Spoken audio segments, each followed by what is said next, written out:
All right. So, well, deck tech for yeah, mono red, um, Sun and Moon midrange, or it could also be called Sun and Moon Panza. I just feel like it might not be genuine to call it Panza unless it's also mainboarding Pillage, but this is very much kind of a Panza concept deck. And we've played this before. I'm not sure if those are have gone up beforehand. But if they have, then you've probably seen a previous build of this, which was basically the same thing, just it had a Castle Embereth instead of the snow-covered mountain we have here, and it had a Oblivion Stone instead of Kozilek's Return. And I think it's safe to say, like I experimented in the bonus match at the end of that one, that Kozilek's Return is probably just kind of the better call.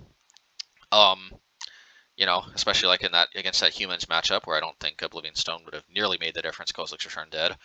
But yeah, at the end of the day here, yeah, and the Snow Covered Mountain, by the way, is more than anything to test to see, just how much of a difference Castle Embereth would have made. But there's also an aesthetic thing. I'm not gonna lie, I kind of like seeing an even number of cards. I like seeing an even number of mountains here, 10, and now by playing a Snow Covered Mountain, we make it 11. I mean, we turn 11 into 10 and 1, which I find a little bit more symmetrical. Okay, you can criticize me for being kind of OCD like that if you want. That's your right. But this is how I like to build my deck. And you could say that maybe it should be 10 snow and 1 basic in case I draw like a nice Fang Coatl or something. Which, by the way, I need to have 2 of these. Well, actually, that doesn't even count because I can't even doesn't even cost red. I guess for like a Geez, what even could I play actually when I think about it? I guess Scred. If I randomly run into Scred Red and they randomly actually have a creature out, which is incredibly rare, I could play Scred. I don't know if there's any other snow permanents that I might be able to play. Yeah, I gotta be honest, I'm not sure how many colorless. I mean, Arkham's Astrolabe is banned, so can't play Arkham's Astrolabe. I don't know, I might be missing something. I mean, people say that I can play snow stuff, but but I just don't really see that being played much. And more than anything, I'm worried about Break the Ice. I mean, as you can see, we're playing Break the Ice. Oops, wrong deck. We're playing Break the Ice in our Obosh decks. I mean, not Obosh. I mean, in our mono black. We do have mono black Obosh, but in our like mono black non Obosh mid range decks, mostly for like Tron and such. But like this overload is actually one of the things that makes this card incredibly powerful, in my opinion. Sure, it doesn't see a ton of play, but then again, neither do like these random snow things you might be able to steal. Nor does it come up that often that we actually reveal them and such. But believe you me, there's nothing I would love more in this black deck than an Obosh red opponent jamming a bunch of snow mountains, because suddenly it almost becomes unwinnable for the Obosh player, in my opinion, because if a huge chunk of their lands go bye-bye later in the game when this gets overloaded, that's just kind of unnecessary exposure to a huge problem that you don't need to have otherwise. And sure, the Den of the Bugbears and all these other lands don't necessarily get affected, but there will be some states where like you basically lose all your lands, and let's just not do that. Especially since I can definitely see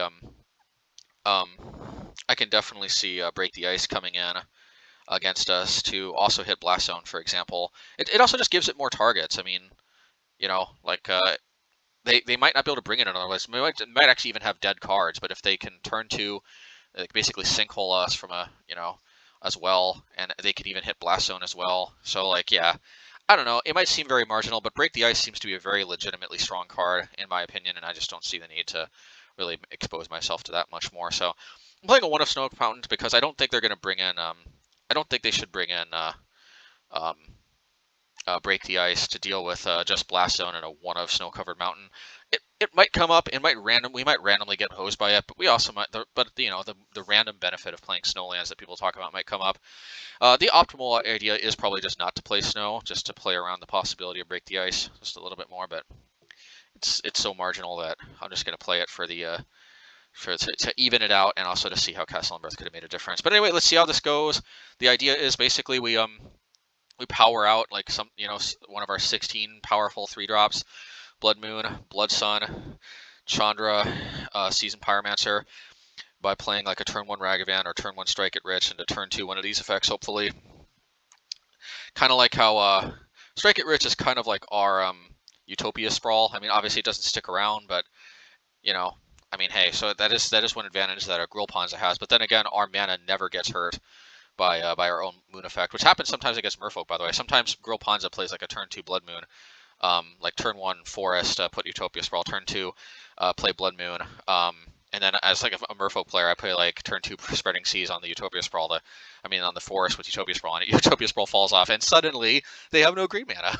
Believe it or not, that happens more than you might think, and that's something that'll obviously never happen to us being in mono red. So there is clear upside to not having the green set. Especially we get to play like way more of these utility lands that we just really would not be able to in the Gruul version. But yeah, anyway, yeah, and there was something else I wanted to comment on. Yeah, Blood Sun. So what's the idea here? I mean, why am I saying Blood Sun as a turn 2 play can be powerful? Well, it's very simple. It shuts off fetch lands, in case you're wondering. Yeah. If it didn't do that, it'd probably be it'd be very marginal, to say the least. But hear me out. So the fact that this can shut off fetch lands, if you play it on turn 2, sometimes that can really put the hurt on them, because sometimes they got a lot of fetch lands in their hand. Sure, that doesn't happen all the time, but the fact that it does happen, and anybody who's played Death and Taxes knows that does happen, because that's the same concept of playing turn 2 Leonin Arbiter. Sometimes their fetch lands become like, oh no. Same idea here. If we can land this on turn 2, it's kind of like our Leonin Arbiter, but it also drew a card. And it's not as easy to remove, so those are definite pluses. It's not a 2/2 creature though, which is a plus and a negative. But yeah, but here's the main thing. Here's the main thing that I actually have not necessarily considered until relatively recently, when I started considering the possibility of a 12 Sun and Moon type of stick it to amulet type deck. But the fact that Blood Sun can prevent the fact that fetch lands are shut off by Blood Sun, it not only can screw them off of like reducing their total land count in and of itself, but actually the main thing I like is that if I don't have Blood Moon, if I play turn 2 Blood Sun, think about it.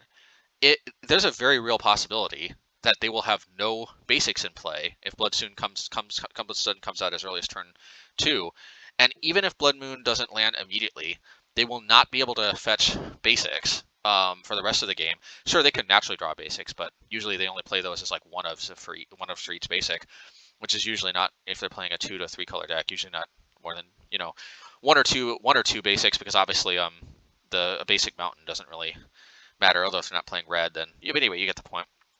But the point is they're very unlikely to draw their basics, but they certainly can't fetch for them, and that means that there's a very good chance that whenever we happen to draw Blood Moon later on, they have no basics in play, and then basically they just get shut off completely. And and the fact that Blood Sun draws a card I think always makes it it makes a limit to just how bad it can really be. And I don't think it really is that bad overall, as long as it's landed early. And it also kind of helps you find your Blood Moon if you don't have it, because it draws a card. It's really actually surprisingly good, and I guess we're gonna see just how good it can be. Let's go. Let's see how this does. Looking forward to the matches. Drop a like if you want to see this crazy idea replicated. If you want to see all the other craziness that I'm thinking of. And yeah, thanks everybody for watching. Hope you enjoy. Let's see. All right, match 1.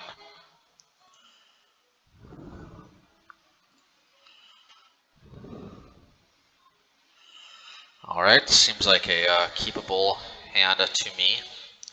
A keepable hand.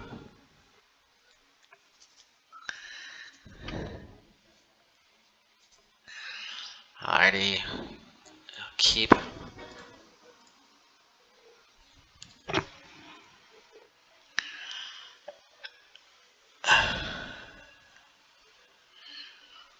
Okay.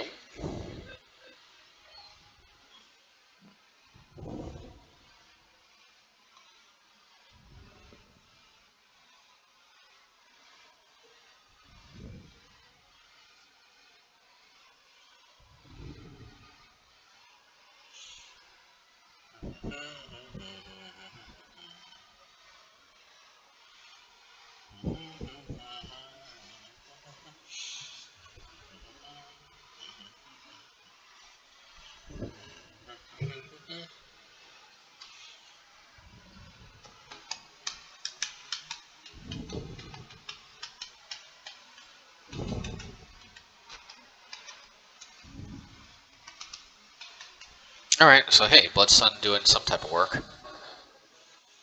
Yeah, I'm gonna play Ragavan.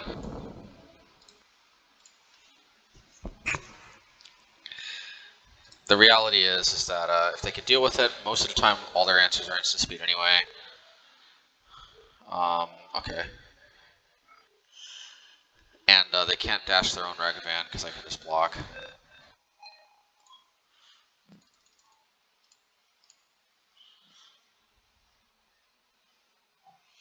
So something tells me they're holding up some type of removal.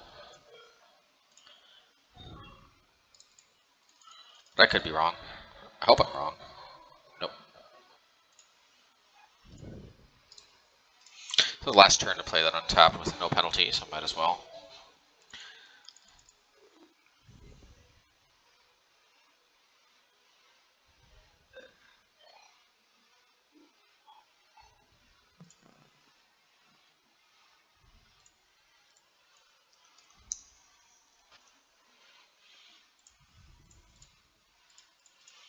Alrighty.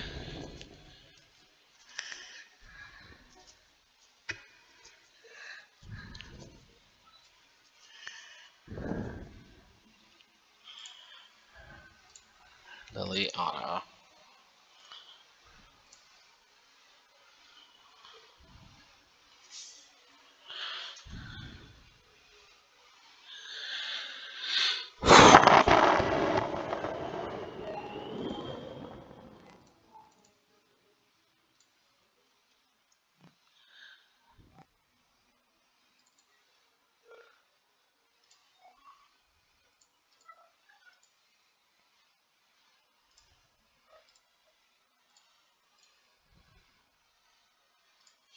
Yeah, let me just think about this. What should I discard?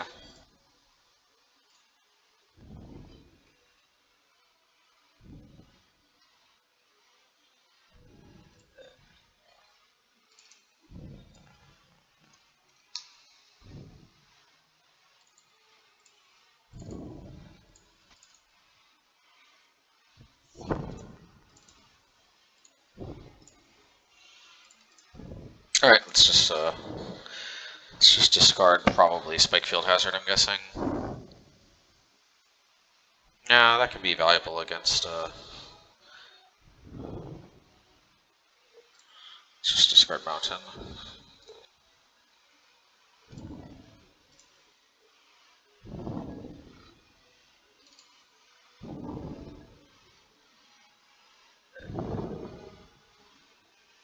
Much as I'd love to put Obosh to hand, let's just try to tick up Blast Zone.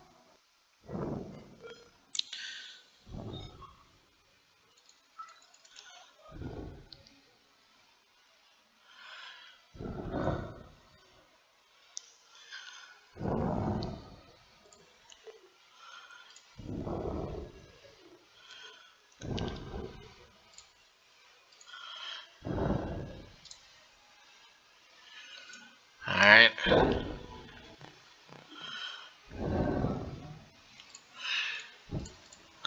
Spikefield Hazard could be good for also making sure Liliana doesn't go too nuts. I'm gonna play one, and my logic is that I want to be able to respond by playing Spikefield Hazard if they play a targeted discard spell.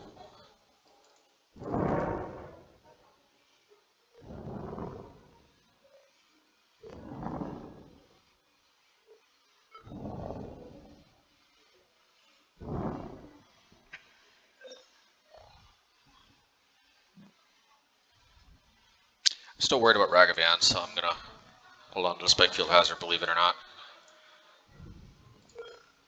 Now they don't know what we have, so. Plus, if they somehow instant speed destroy the Blast Zone, it can buy me one more turn. I guarantee you they're either holding a removal spell or they're holding Ragavan. Probably a removal spell.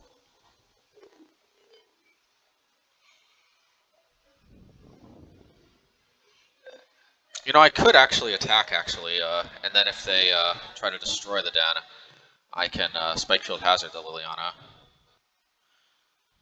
But the fact that they've been discarding all these lands means I'm sure they're holding on to something. Alright.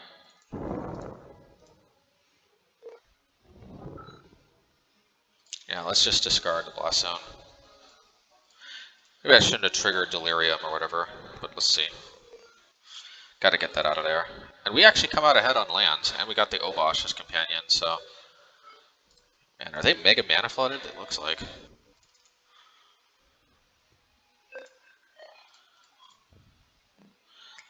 I guess I have to play this. So I guess if they have Ragavan, they get to smack me this time. They had so many turns though to play it, you'd think they would have. I don't think we really get punished too much. Let's see.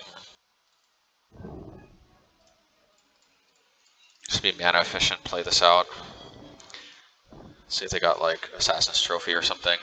What a funky game. Funky-tastic. Okay, no removal spell, that's a little odd.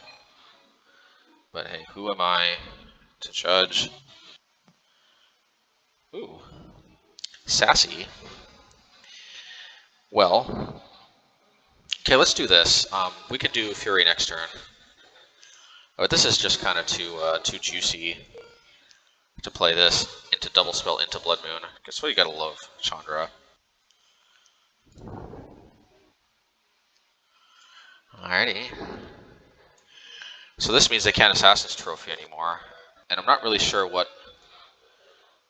I guess they can kill Chandra, though. I didn't think of that. Yeah, I should have just played Blood Moon. Dang it. Because there's no way I'm sacrificing the Obosh.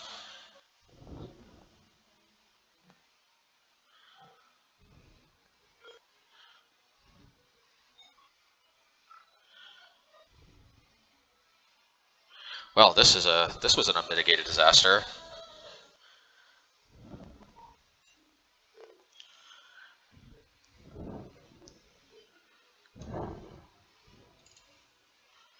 Well, I guess we got bailed out. I clearly should have just played Fury while I could have.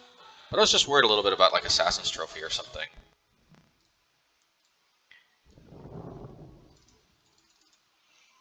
I could block.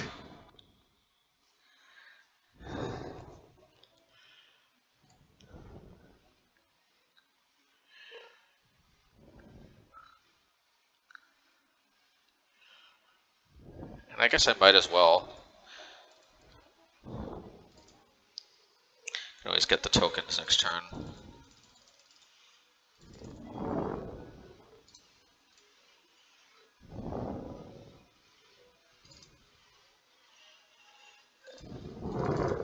Although, I'm still going to need like Fury or something to combine.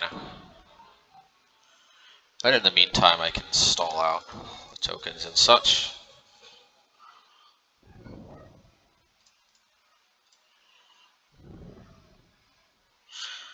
I'm going to save the Blood Moons for more, uh-oh. Dang it. I'm going to save the Blood Moons for more Seasoned Pyromancers if I get them.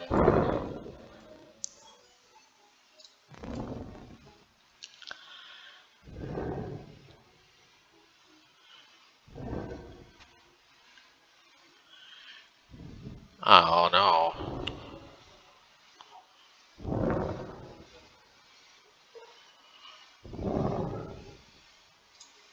Seems they don't have any green cards.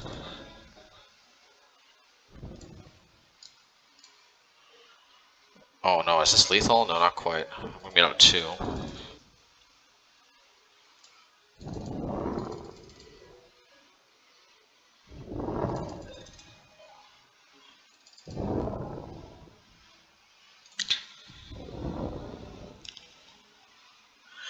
Oh wow.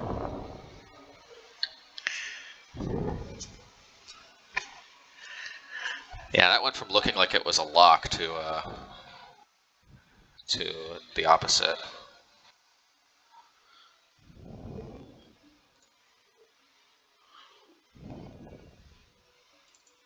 Oh, Relic should help out a lot. Pillage, I guess.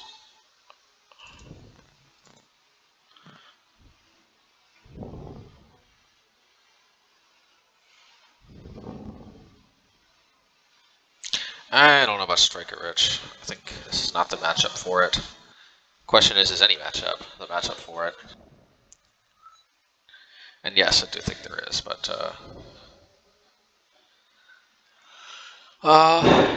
yeah, I think we can take out Ragavan. This is just it's just so many play so much removal. Yeah, if that Chandra was Hammer, we could have at least bought ourselves another turn from the Fury, probably. I'm not completely sold in this list, at least, that Chandra is better, although it is the only list I have that plays only red spells and no relics main, which might be a mistake, but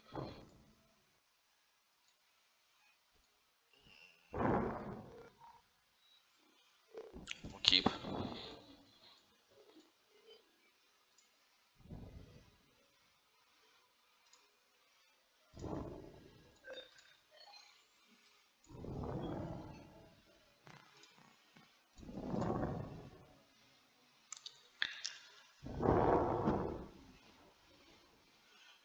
Oh, I'm looking at full cards.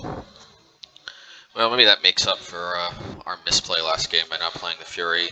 I'm not 100% sure it is a misplay, though. Not 100% sure. It probably is.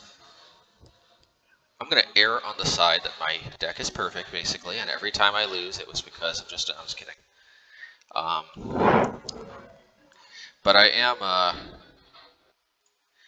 am very much thinking, though, well, I don't know. Yeah, that was a misplay, because I should have been able to see that they could draw into double bolt or bolt and Kolaghan's Command even worse. The worst actually misplay was that I forgot that they could just kill the Chandra. So, you know, it was a misplay, and it's not just a cope. It really was a misplay. It's okay. We can admit these things. I don't even know if they play Ragavan, and Valakut Awakening probably is better.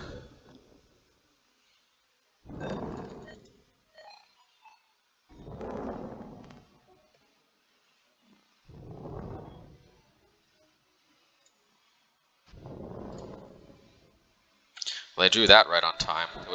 They would have been quite in trouble.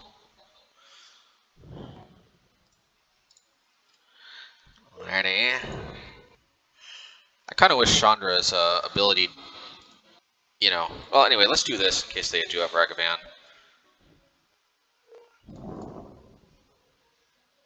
I think I'll hold on to Fury. Just kind of better value overall.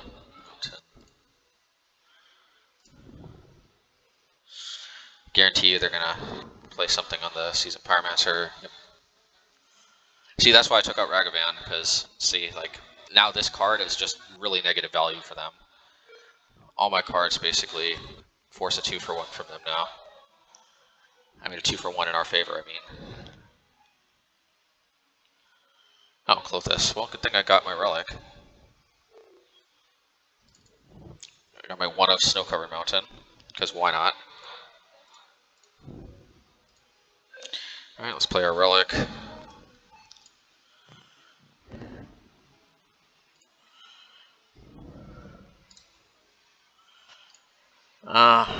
I'm gonna play a little cautiously. Try to play around Ragavan.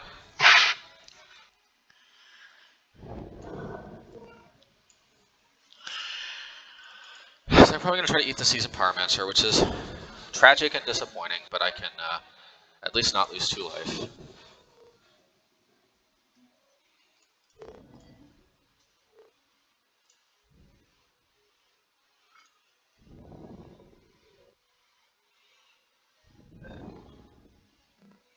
And here Chandra looks like it might do work, unless it immediately eats a Abrupt Decay.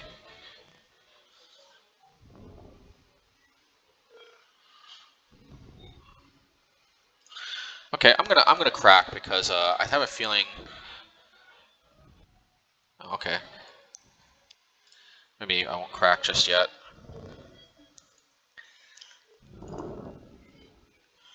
Ooh, I was gonna play Fury, but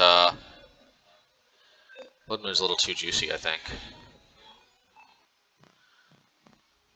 I don't want to get Ragadashed, but I also don't want them to be able to kill this thing. Tick down.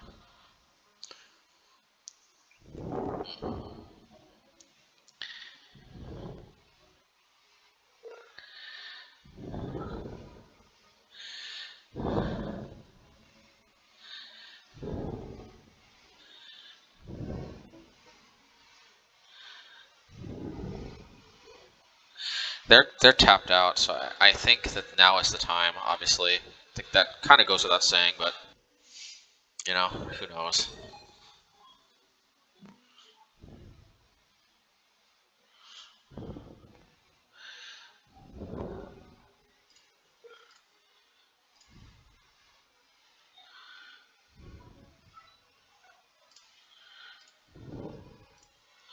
You know, I'm not gonna attack because I suspect strongly they got Ragavan. The way they tick down on the token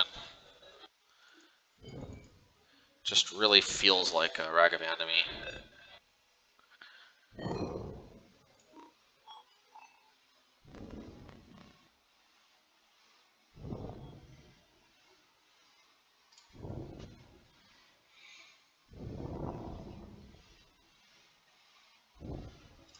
Goify goif. They can tick down. Oh, they didn't tick down though. Alright. Alright, this is pretty good. Just watch what we can do. We can go bam. And we can hard cast Fury. Bam, bam. Oh, that might not work actually.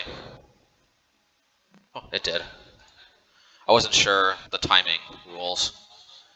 Yeah, I probably should have checked that before I did it, but no, good to know. I guess it makes sense, right? Like, yeah, of course they enter the graveyard at the same time, so.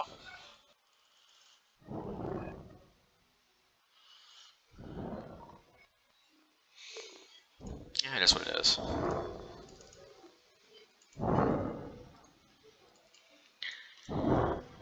Pretty much immune to Clothis now that their graveyard is empty, because now I just... Okay. I guess we'll keep spitting out Furies, right?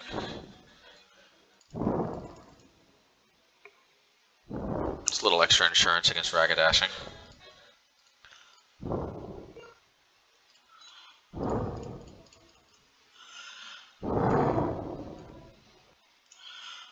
Alrighty.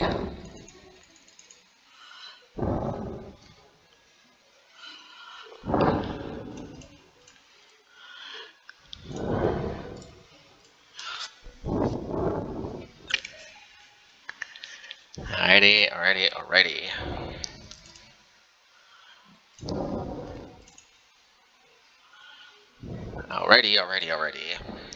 Gotta love it. Got to love it. Oh, yes.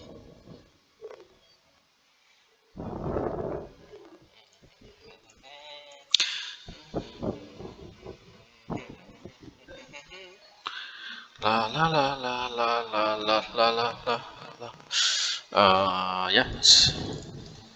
Let's continue with this idea. Fury can be a little awkward at times, but at the end of the day, the fact that they also play Planeswalkers means that I think there's a pretty decent chance Fury's going to have a reasonable target and become like a 2-for-1. Or like, you know, I mean a 2-for-1 for us, which might undo kind of a 2-for-1 for them. We'll see. I am kind of mesmerized with the idea that the main deck, Blood Sun and Blood Moon combo may actually have something going on. This is not like my permanent, you know, kind of default version, but it is a different idea I'm experimenting with, and I don't know. We'll see. I mean, I'm gonna ship it back. You know, could ship it back, but these games get kind of grindy, and this hand has a lot of good stuff going for it. So I guess we'll see. Okay, one good thing I got my spiky. This is why we got spiky in the deck. It kind of sucks though that I have to like use a land drop, but it's what it is. The cool thing is that this also prevents it from coming back from like Kolaghan's command. It's very nice. Okay, the land. Okay, ask and you shall receive.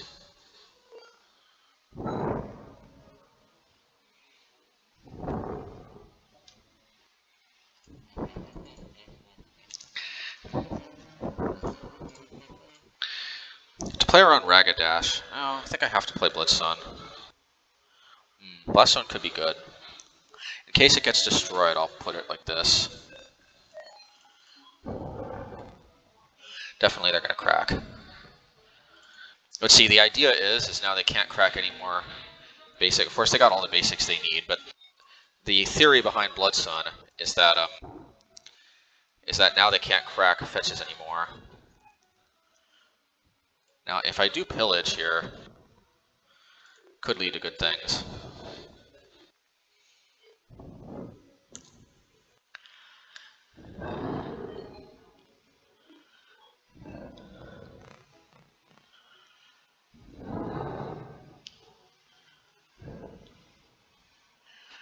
I guess I might as well pillage, right? If they slam Ren in 6, that's going to be a problem, but... Yeah, taking green is better, because green is what enables them to be able to deal with the Blood Moon, not black. I mean, they could play Feed the Swarm, but most likely their answers to enchantments are going to come from green rather than black.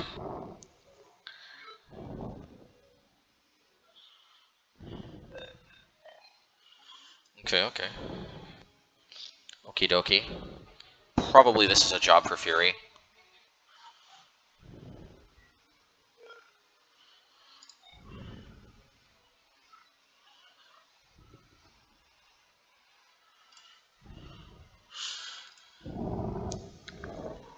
Or Blood Moon. Yeah, I think this is a job for Chandra and the Blood Moon. No, Chandra's just going to immediately die. Oh, I want to land Blood Moon so bad. But if they Ragadash me, that's... No, actually, I have protection against Ragadash. Okay, let's risk it. I'm going to take one good hit, but I think it's worth it. Presumably they don't have a discard spell because they would have used it last turn. Oh, okay, they have a discard spell, but it's not going to hit the most important card.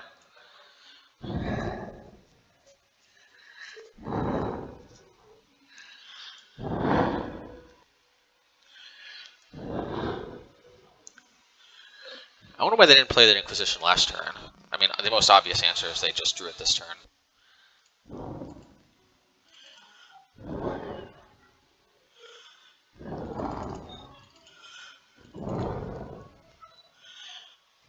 Alrighty.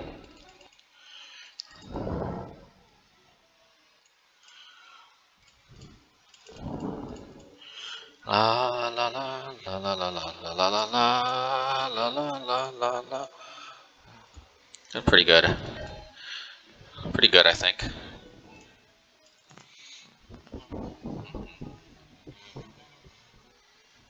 Oh yeah, another reason to hit green is that Ren and 6. If I hit black, they could just play Ren and 6, pick up the swamp. Whereas if I hit the green, I can't play their Ren and 6 to easily undo the Blood Moon effect. So for most reasons, I recommend pillaging the green source. I really do.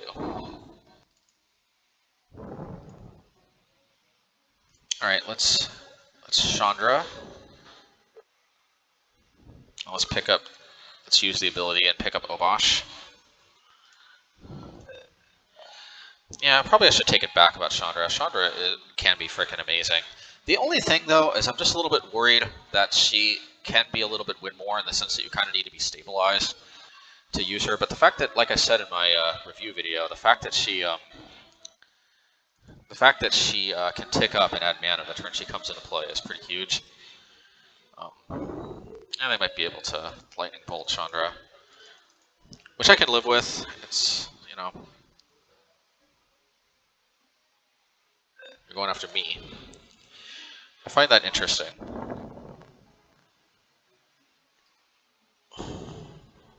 Oh, because they're just gonna... Okay, fair enough. It's another weakness to Chandra as it gets sniped by Fury.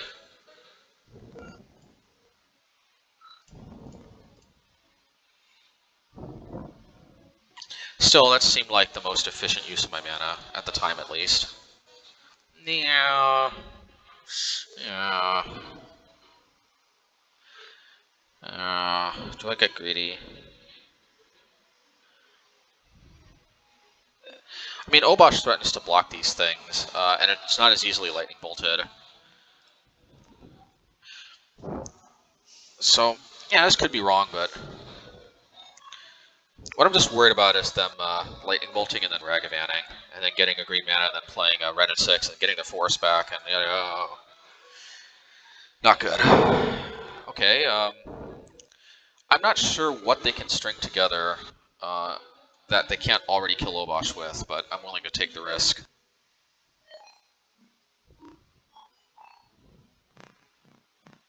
Oh, Fury, that's what they can. Well, I guess I can just Fury it. Yeah, I don't know why I didn't think of that. Jeez, could have been a pretty easy fix, but it's okay. I got my own Fury, I guess. Still in the same position though, where I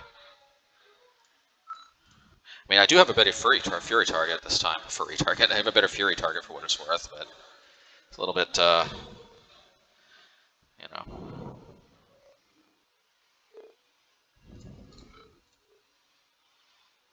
Should I Valakut right now?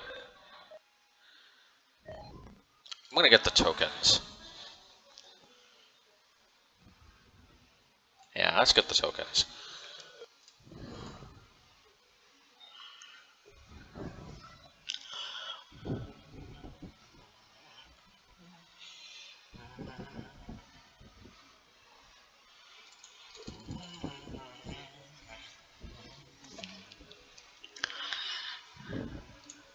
Well, I do have my seasoned Pyro.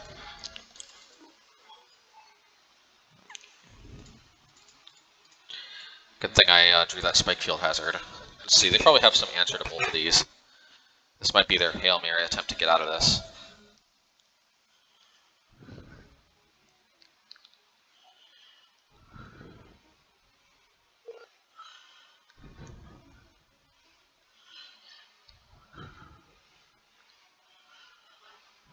Yeah, I'll block.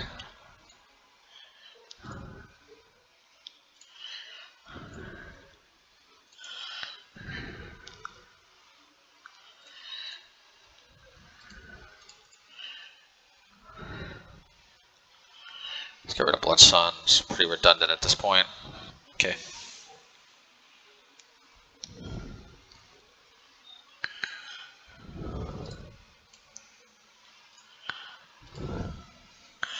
Alrighty.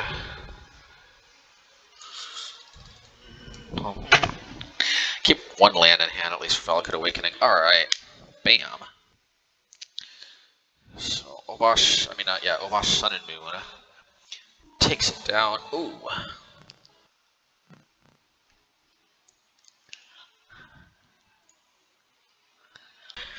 Okay, match 2, let's go.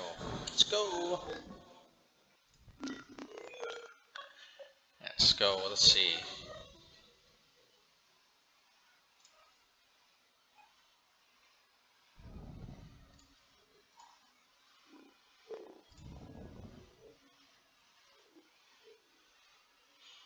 Well, I mean, this is kind of the Ponza concept, isn't it? Strike it rich. Probably turn 2 Blood Moon is better than turn 2 Chandra for the most part.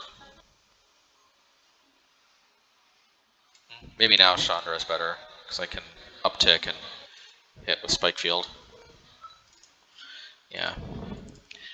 Turn 2 Chandra ain't half bad.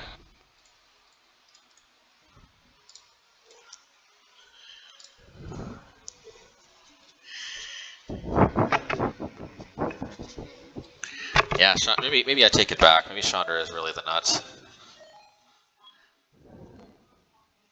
Okay, well, Blood Moon time.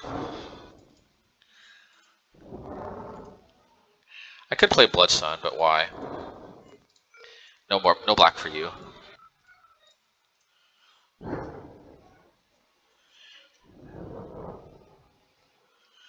Alaris to hand, I guess. Okay. Alright, Chandra does to kill. Uptick, strike it rich.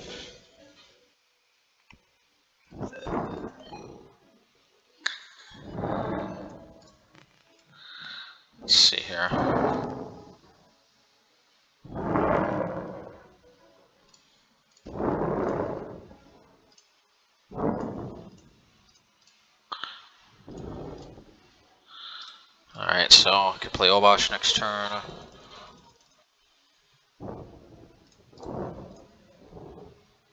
This is definitely what I was going for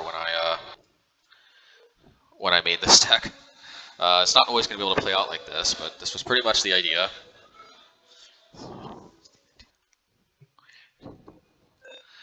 It's good to know that at least in some games, the idea can execute.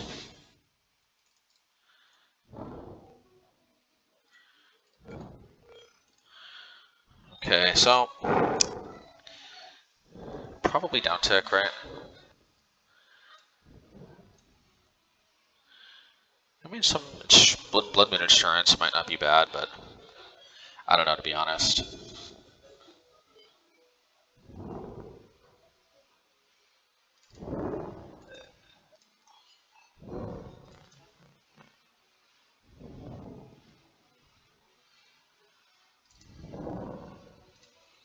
I don't think I need Blood Moon Insurance, because I don't see them dealing with the Blood Moon. So Chandra Ultimates next turn. This could be bad news for them. Okay.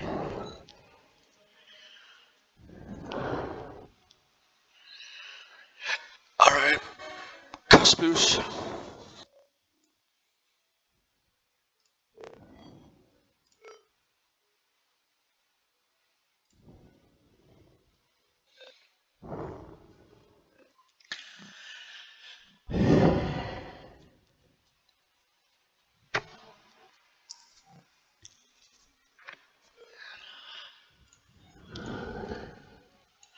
Alright, let's see.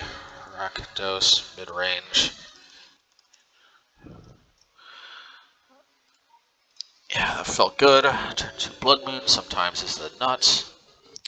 Now the funny thing is normally this is not the best matchup for Blood Moon, but there it was obviously nuts. But maybe we bring it back on the play, but this is a deck that in theory could even play Blood Moon itself, so I'm not as hot on it. I could play Pillage. I'm kind of not hot on that. On the other hand, Strike It Rich seems very meh to me too. But Pillage is also kind of meh. Let's do it. The possibility of screwing them over with a turn 2 Blood Sun is probably worth playing. The problem is, yeah, like Pillage can be good in connection with Blood Moon, but without Blood Moon to back it up, it can just be a little lackluster. Blood Sun's also cool because it shuts off their Den of the Bugbear. It shuts off my Den of the Bugbear, but shuts off their Den of the Bugbear. Okay. Alright, well we got our possible turn 2 Blood Sun.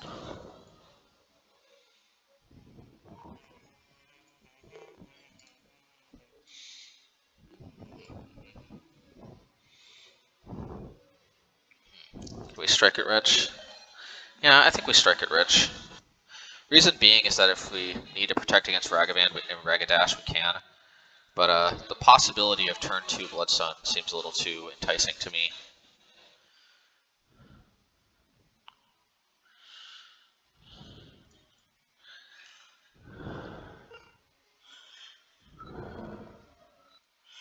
Yeah, they're probably going to hit the Blood Sun, I'm guessing, but maybe not.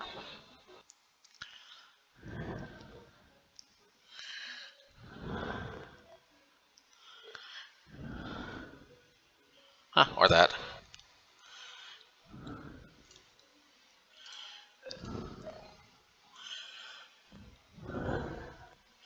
Alright, let's, our best chance of Blood Sun doing something is right now, so let's do it.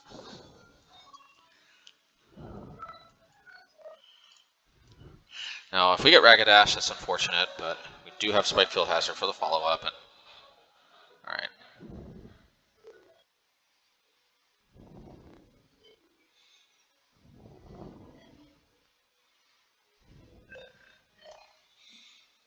I don't think this is the end of the world. It's not ideal, but I can live with it.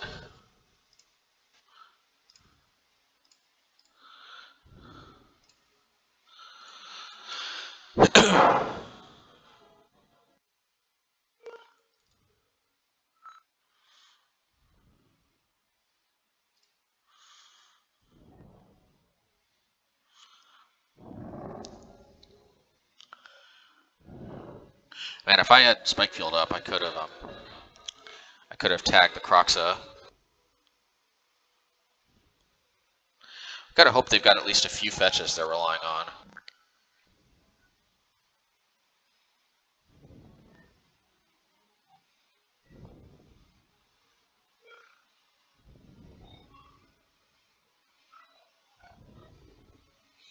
I'm gonna put Obosh to my hand, but I think I have to bolt this thing.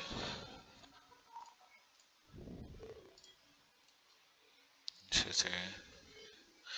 The only problem is they can play Croxa now if they have an untapped non-fetch land, which they do.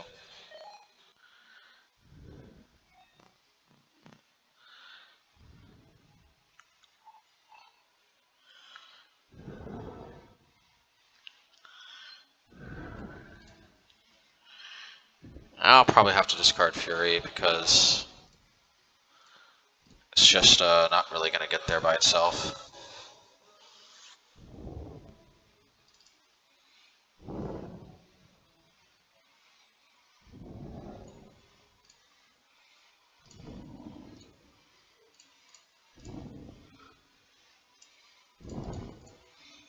Yeah, I think that's...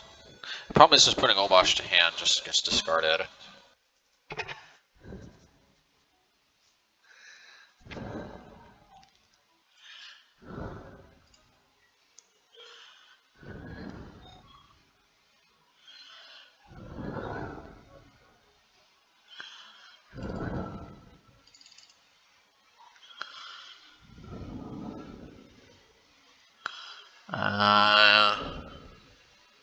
I have to play Seasoned Pyromancer for the blocks.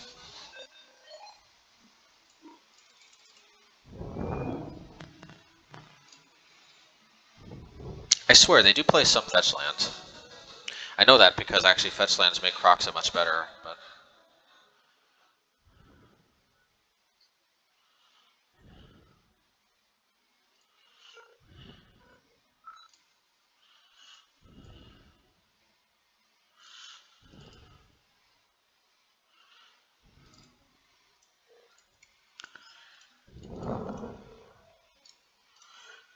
Alrighty.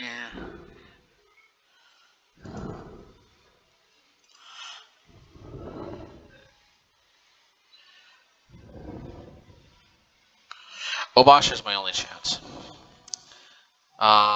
Should I play out Valakut though?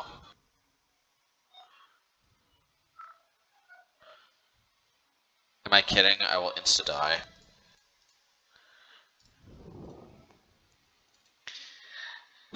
Even Obosh is like not a surefire thing.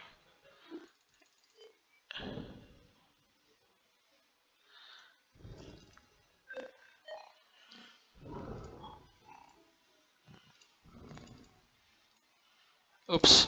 Alright, well.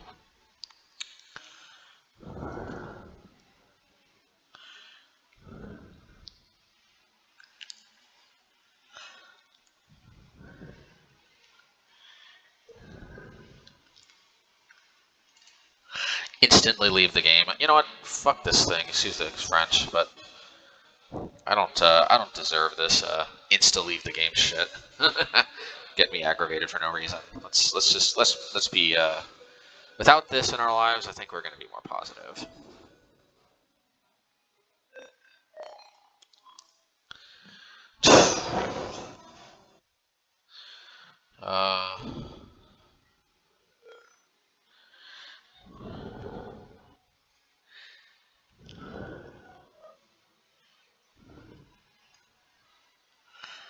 Blood Sun, Blood Moon. There's still something to like about the possibility of turn 2 Blood Sun, but like that last game, they would have been hosed so hard by Blood Moon. I think Ragavan though can easily get taken out for Blood Moon, but the problem is now I feel like I'm priced into needing Pillage. Maybe Strike It Rich is just too cute. What am I kidding? Strike It Rich is the opposite of cute. It's super good. You know, I could you know, regret this, but I think this is where it's at.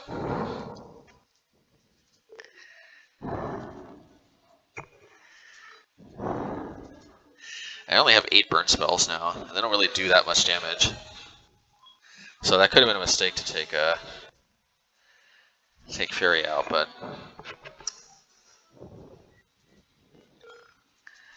yeah, maybe Blood Sun's too cute when I'm already relying on Blood Moon, but we'll see how this goes. I just really want to have a powerful turn 3 play. Alright, well. I'm not going to ship it back. Let's get Relic out here so they can't discard it.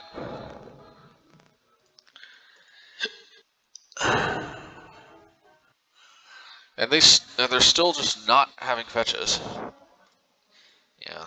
They think this is going to run away with the game for them, but they are mistaken.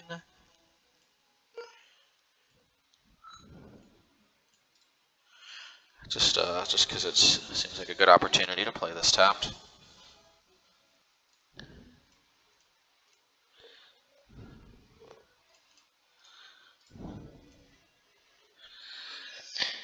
Party.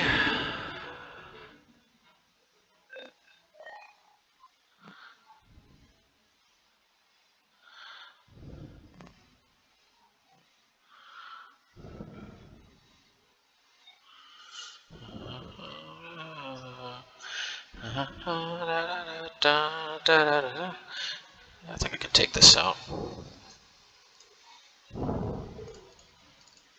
Well, if I would have known, I'd draw this.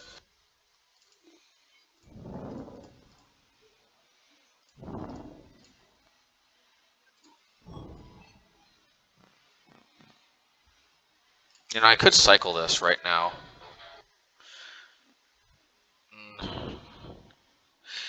This could be a mistake, but I'm just worried about Kolagon's command.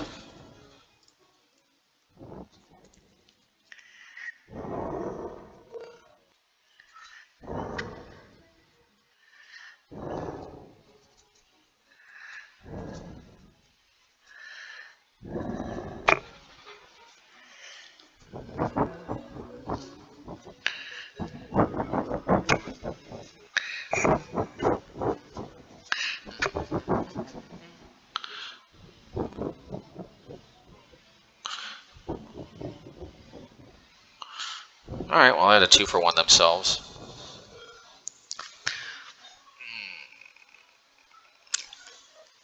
Alright, I'm going to just play this because I can't afford this getting discarded. And also, if they Ragged Ash me, that's bad. Well, anyway, the main thing is I just can't afford if they get this discarded. And with no necessary Blood Moon, I'm not going to get super risky there.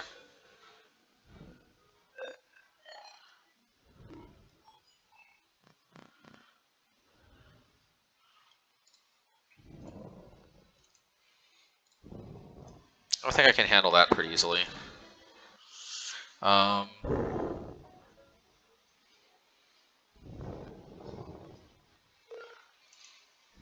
Let's put Obosh to hand.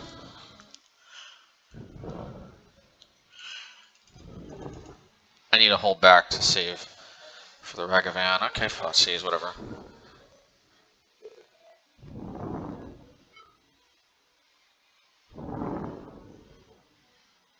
Maybe I should have served with the Den of the Bugbear while I could. Seemed very decent. That would have been a very decent option, so maybe I should have done that. Hindsight's always 20/20 though.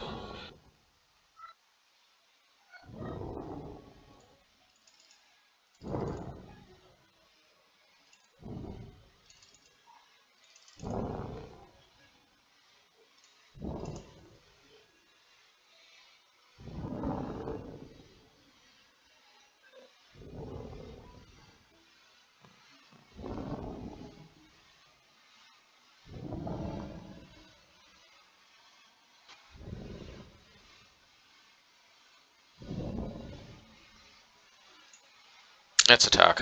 I've got my Blast Zone up.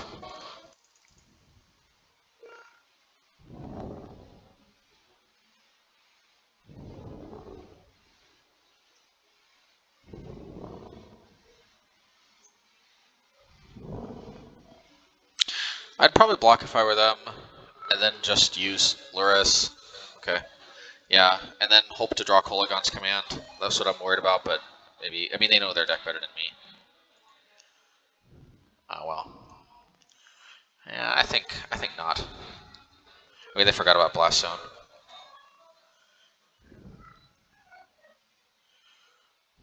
Okay, so they are doing this plan. They're just doing this plan without blocking.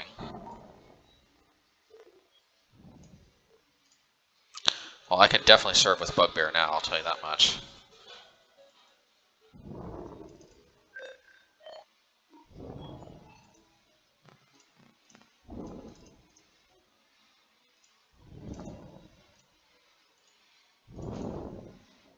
Should have done that before, but hey. Alright, cool stuff.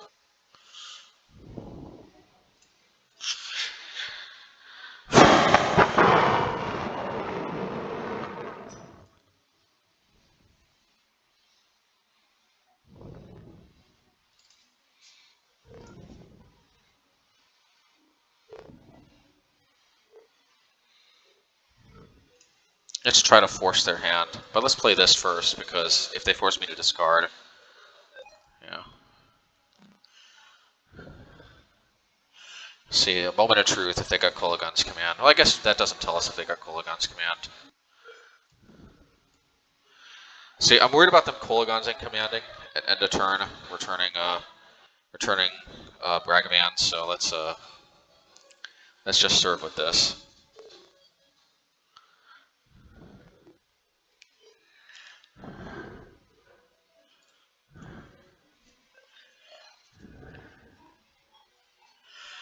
That's a downside of playing Blood Moon. Now I can't use Blast Zone to hit this, but they don't have Turok. But the fact that they have to serve with Ragavan's Channeler, though, does mitigate against them.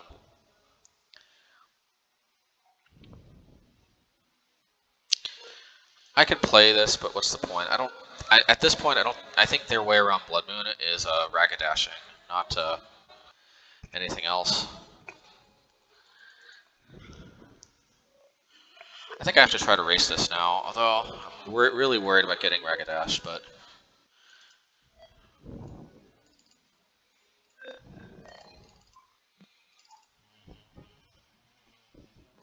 Let's do this now, forever hold our peace.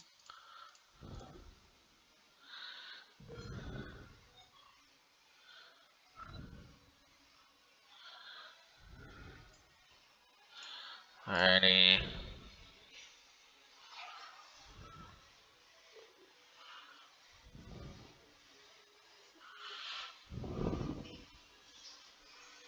Yeah, they got Calling God's Command. Yep, I told you.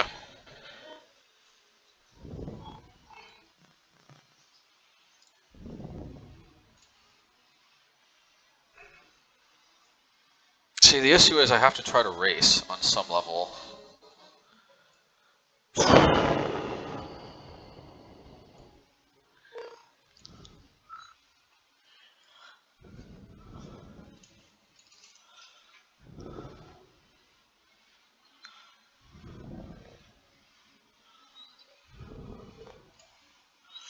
Alrighty.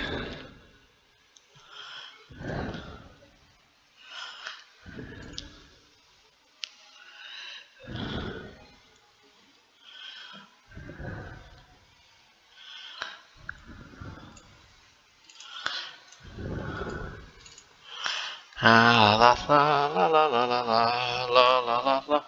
They have to try to kill this thing, but then it's going to backfire. I could play Strike it Rich, but at this point I don't need the extra mana, so...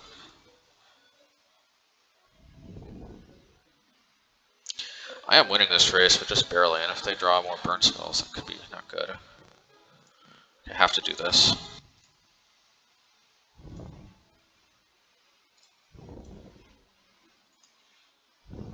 Okay, this was exactly why I held all those. And Season Pyromancer, okay. Yeah, gotta do this. Now, if they double volt me, then hats off to them for their patience and not going for the token. Well, I think they should have, but we'll still see. I mean, they only used one lightning bolt, so They might have played this very well. Although actually I got a way around. I can relic. Okay, good. La la la la la la la la. Okay.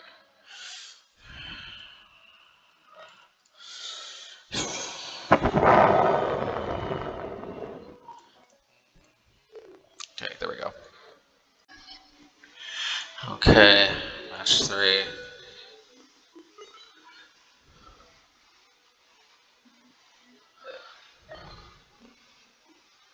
Keep.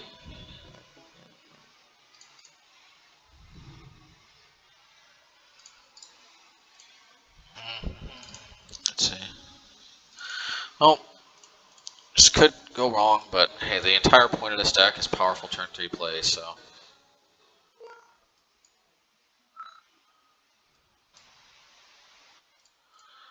Alrighty.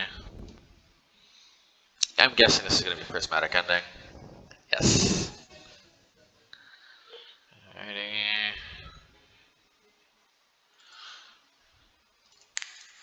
Alright, so let's see. Blood Moon looking like it will do good things if it can resolve. Maybe they take this turn off to play Chalice. Okay.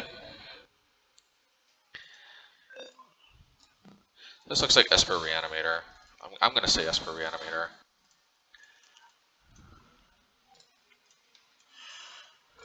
Alrighty. Esper Reanimator. Alrighty. Looks like they're going to take Chandra. I would if I were them. It also helps me build up toward Obosh mana. Yep. Ooh. The Thoughtseize Glitz strikes again.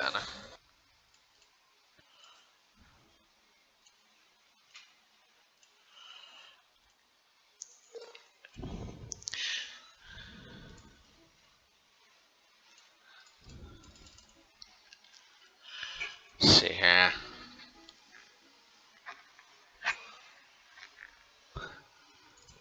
Probably they're going to take Fury. Oh.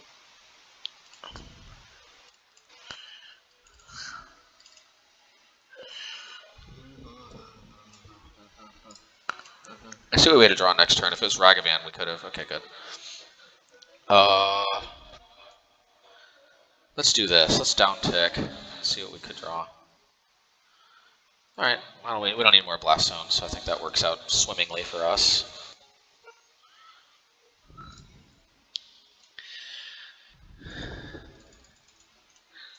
Alright, let's see.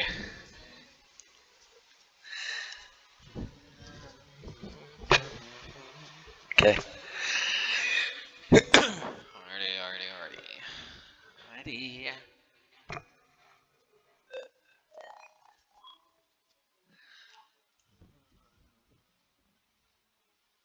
Relic for sure. Mages of the Moon for sure. Maybe instead of Blood Sun. Blood Sun's good, but Magus obviously just does a lot more work, I think. It does get Solituded, though, for what it's worth. That is a problem. We definitely want all our turn 3 maximizers.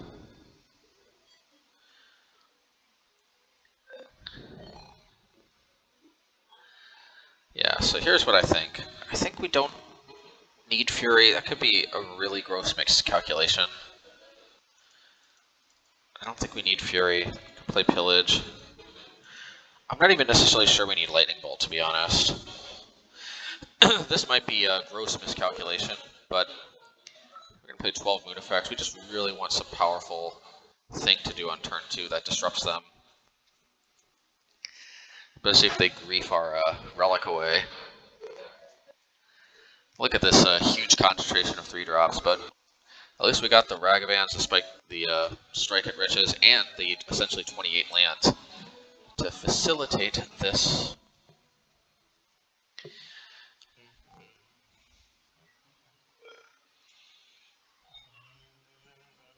Yeah, this works. It's not perfect, but I think it works. Alright.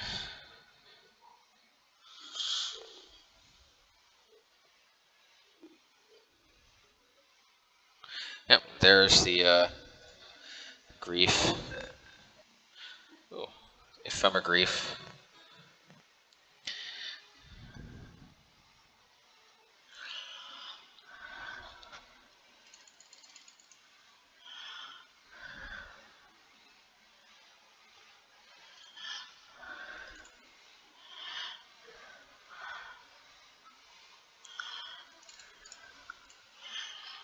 Alright.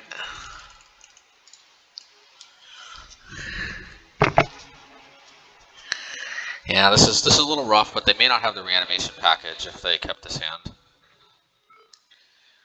I mean, if they do, then obviously they're in Magic Christmas land, which is nice. I like Christmas.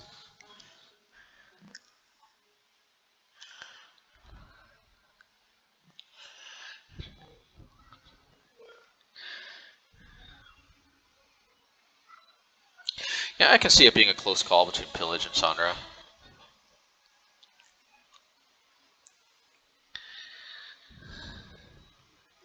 Oh, they took Valakut.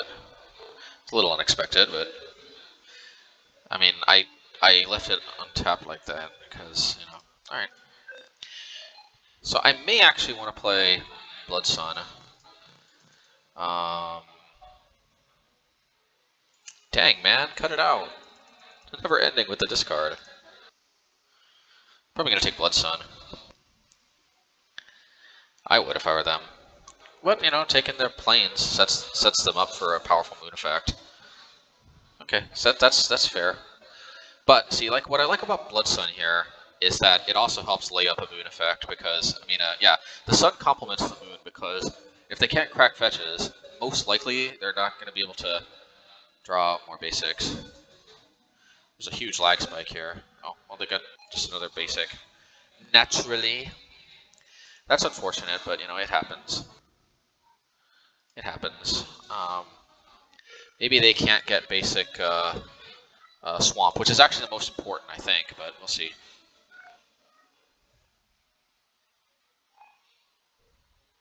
Nice Chandra.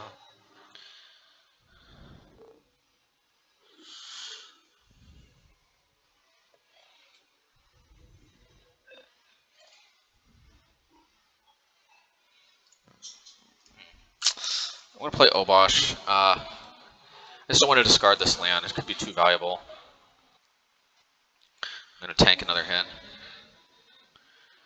Oh no. Well, at least they have to choose now between Obosh and Pyromancer. I'd probably choose Pyromancer if I were them. Yep.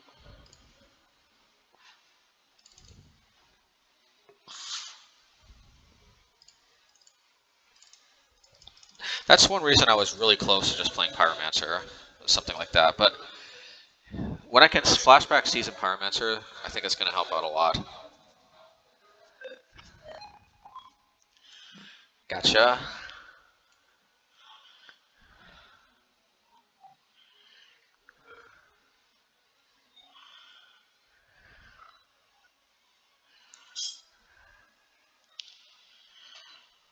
My Blood Sun. Zamoon. I think I have to try to race.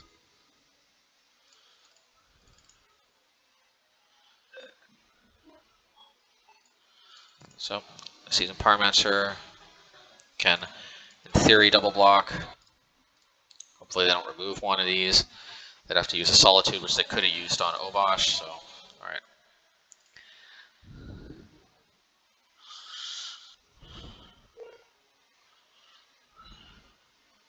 Ooh, that's nasty.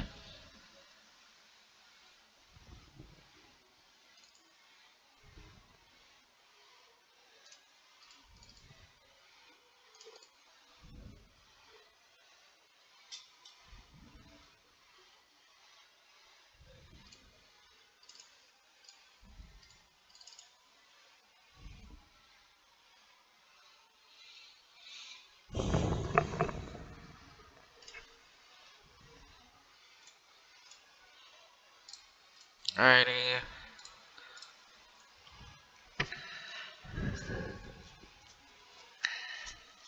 La la la la la.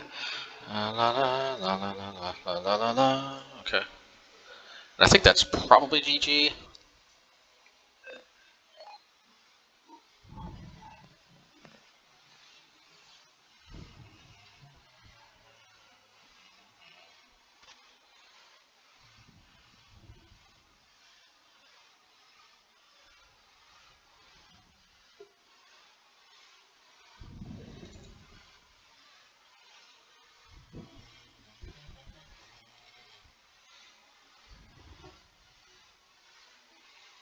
So if I attack with all 6, 7, yeah, then they're dead.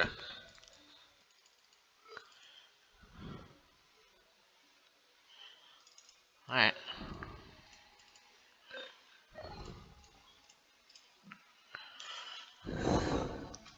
Alrighty.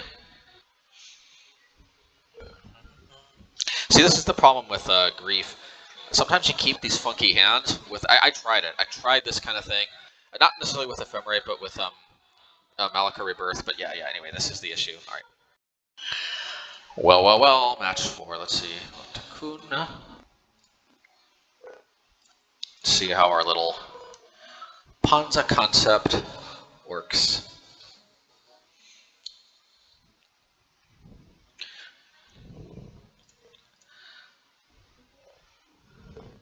I call this Sun and Moon mid-range, but this maybe is a Panza deck. Anyway, okay, well, I don't see how I'm supposed to mulligan this one.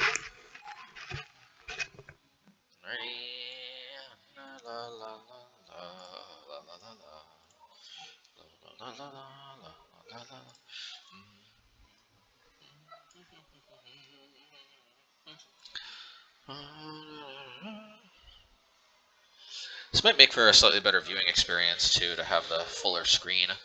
Let me know what y'all think.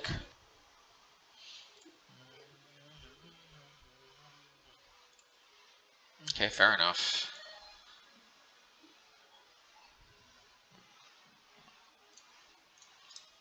So Dead Gone signals to me this is the Yorion deck.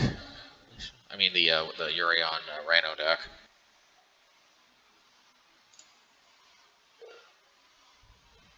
I'm gonna play this because if they deal with the Blood Moon somehow, then the Blast Zone, if I can play it next turn, it'll come out and play with 0 counters, which is a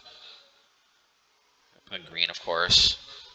Yeah, because then they can play Violent Outburst, but they will not be able to play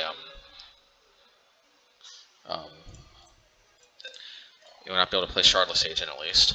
So we'll see. Shall see. And they can also play Ardent Plea. I have a feeling they do have Shardless Agent, though.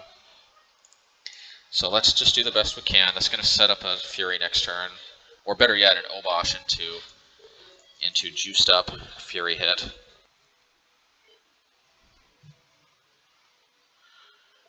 Okay, I don't know why there's a lag spike here. All right. Yep, definitely a Violent Outburst. Yep. Man, the opponent needs to keep these Violent Outbursts under control, man. It can be, it's very nerve-wracking to play against an opponent who's prone to these violent outbursts, if you know what I mean.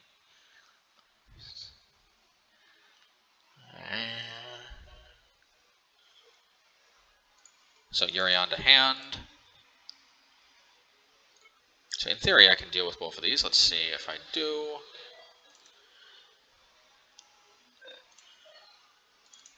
Yeah, I like Chandra, but yeah.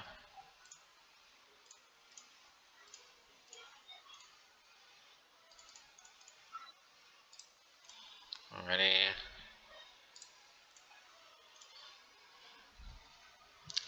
It's really these turn 2 moon effect type things that really make this stack.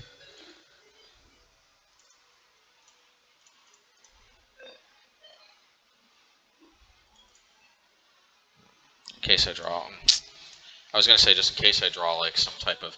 See, what I'm worried about is if they double block the Obosh, but I can't live in fear because eventually that Crashing Foot falls. Okay. All right, let's play Striker Rich from the yard.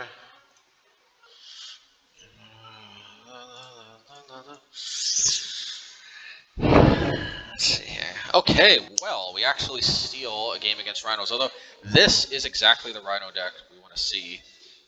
Yorion, Rhinos, 4-color, 4-color, Yorion Rhinos. Yeah, this is a way better matchup because their mana is way worse. Please, Rhino players, move to this deck. Please, I beg you. And I'm not saying I'm guaranteed to beat them. It's just I got a much better chance. I got to play the matchup more to get a feel. But I do, obviously, the regular Rhinos matchup is solidly unfavorable. Not unwinnable, but probably a 65-35. It's kind of rough, but you know we got outs. This one is probably more like well, I don't want to speculate, but it's probably anywhere from 55-45 in our favor to 55-45 in their favor. It's hard to say. But I don't think it's that much better or worse for either of us. But I could be wrong.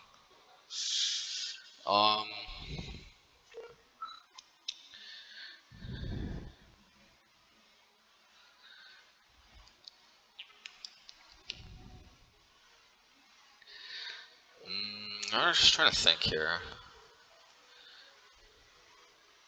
I do have a lot of burn spells, so I don't think Magus of the Moon is actually all that great.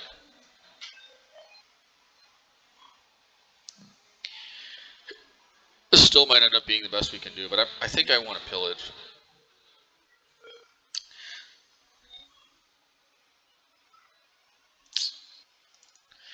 Yeah, it seems dubious to take out Lightning Bolt, but it doesn't deal with a whole Rhino. And pillage might be very instrumental to us completing a lock of sorts. Ragavan is very likely to get killed, but this, you know, we gotta take our chances, you know, and it's definitely better than Lightning Bolt. I mean, either way, we need Obosh to juice up either Ragavan or Lightning Bolt to trade with a Rhino token. Why not just have the card with better upside if they can't deal with it? Okay, well, I don't know about this. I gotta be honest. I don't know about this. Yeah, I don't think this is gonna get there. We need a turn 2 Blood Moon. Yep. I don't think I'm gonna keep it. Let's see if they mulligan or not.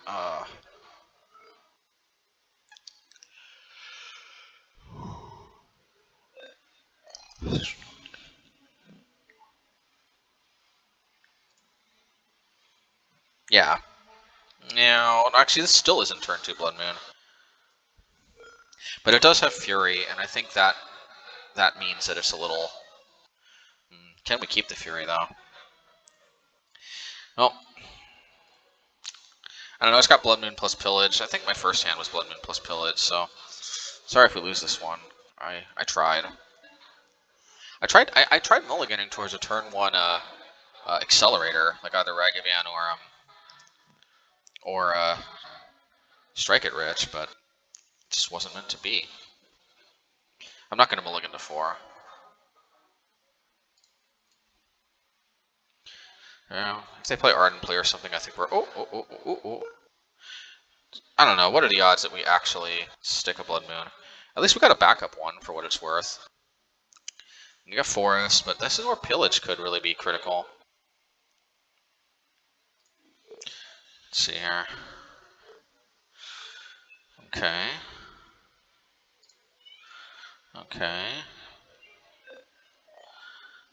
Okay, let's try to Pillage. I mean, I don't know if this is gonna work or not, but it's worth a try. Okay, well, we got a shot. We got a solid shot here. I'm not saying we're guaranteed. Nothing is guaranteed. But we got a solid shot. They got mana screwed, and that is kind of unfortunate for them. Next turn, I think we Chandra, pick up Obosh. And I have a feeling they're going to play... I still think we Chandra pick up Obosh. It's just the most mana efficient thing to do.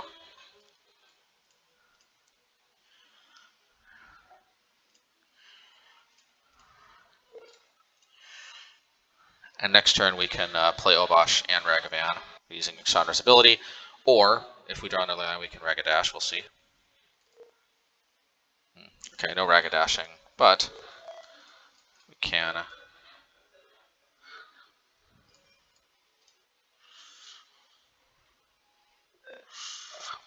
Yeah, when Chandra is on point, she's on point. But of course, you know, almost anything would seem on point under a Blood Moon here. Okay, did gone. Alrighty. Alrighty. Ooh. Um.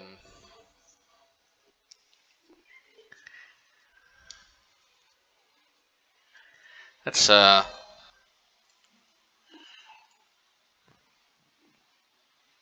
I target myself by accident?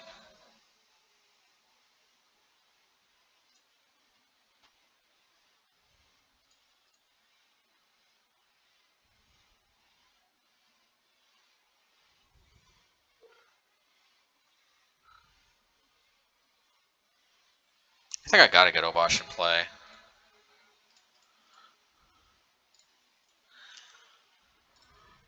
Oh. Little did they know I misclicked and didn't target.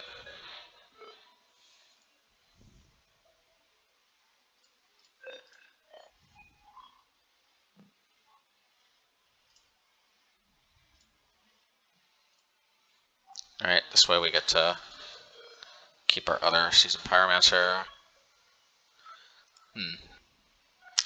I mean, I like Fury, but let's just do this. I don't think Blood Sun is that important. Alrighty. Worst case scenario, they end a turn Force of Vigor, but even if they do, it's not necessarily the end of the world.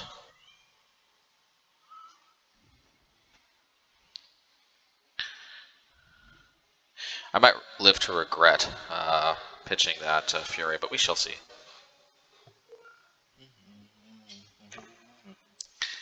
Okay.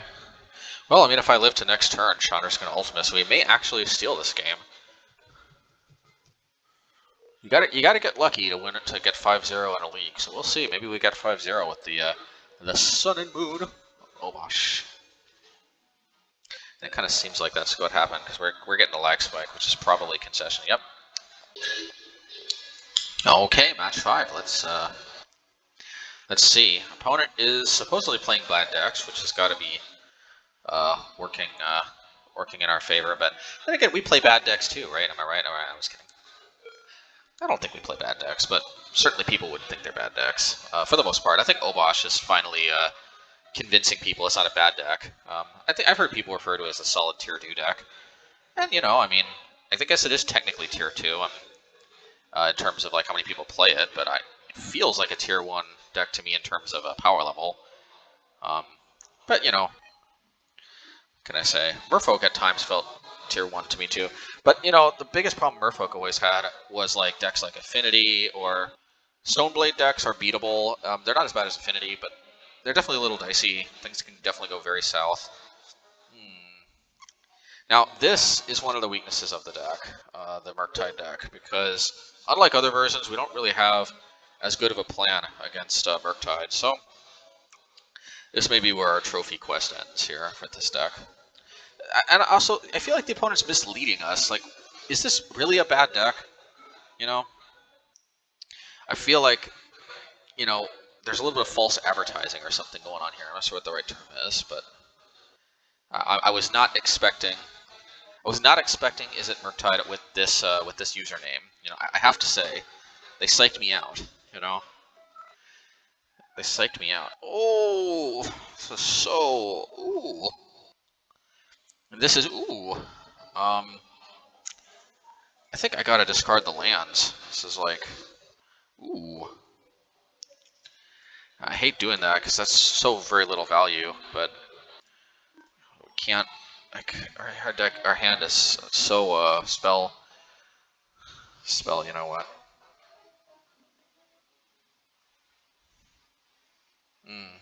So if they got a Murktide, we gave them a target to make it an 8/8, and that's just out of range of Bolt Fury. We base mirror. I guess we could Ragadash, force a block. Oh, okay. Ooh, no, it says it's Phoenix. I'm going to label this as Jeskai Phoenix, and they just are not seeing white. I've never seen an Izzet Phoenix deck lately.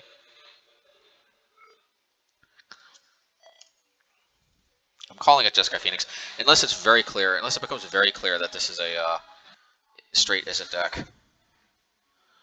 We shall see.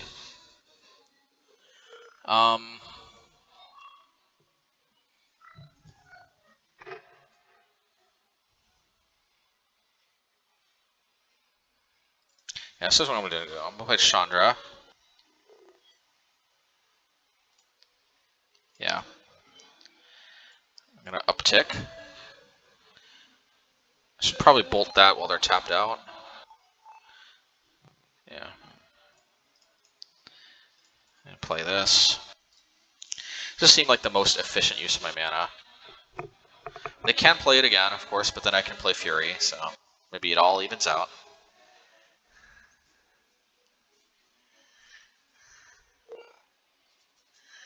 Yeah, they're gonna kill Ragavan. It's to be expected. Alright.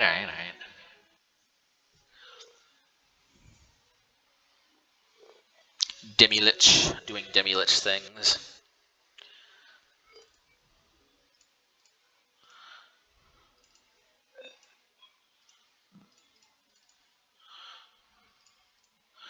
And this might actually work quite in our favor. We shall see. They can replay it, though, and it is worth noting. We shall see. Oh, that might be a Phoenix. It is. It's Phoenix in our future. Okay, well, I don't think they can play 3 spells, thankfully. At least. Oh, right. Oof. Well, somehow we take... I mean, this looks like Izzet, so I'm going to call it Izzet Phoenix, actually.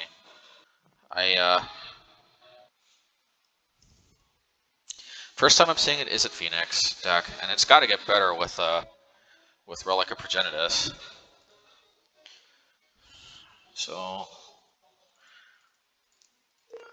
Now, the question is to Blood Moon or not to Blood Moon? That is the question, because it goes both ways, if you know what I mean. They do have lots of blue mana, but Demi-Lich can actually easily be played around because it reduces the blue count by instant association cast.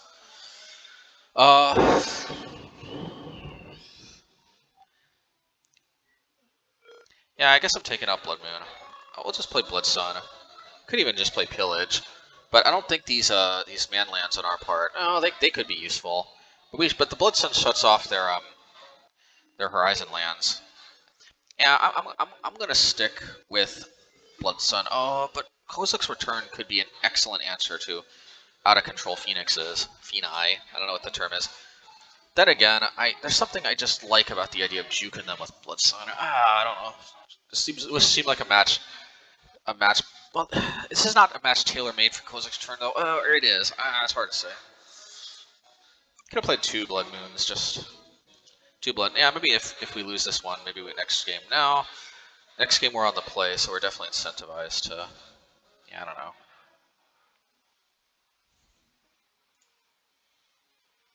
Well, there's our turn 2 Blood Sun that we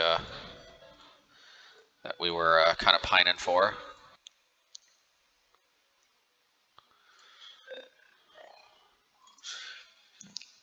Yeah, but of course they could easily blow through all their fetches. So we shall see.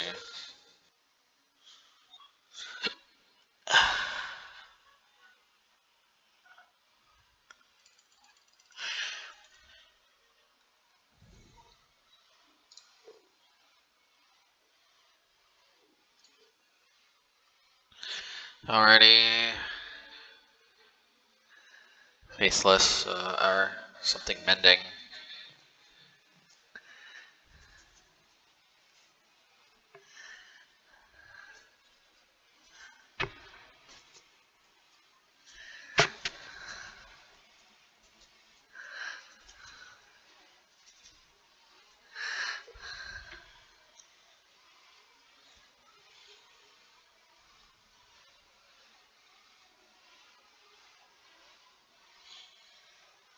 Demi-Lich. Mm, I don't like the idea of them smacking me and getting a Phoenix, but I have to maximize, I think, the chances that Blood Moon does, like, literally, I mean, Blood Sun literally does anything. So, this could be wrong, this could be very wrong, but I'm going to take my chances.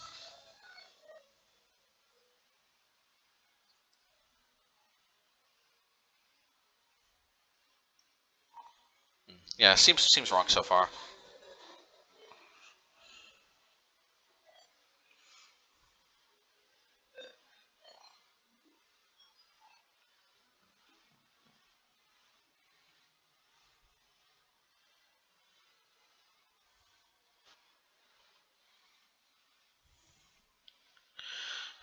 So that's probably just that.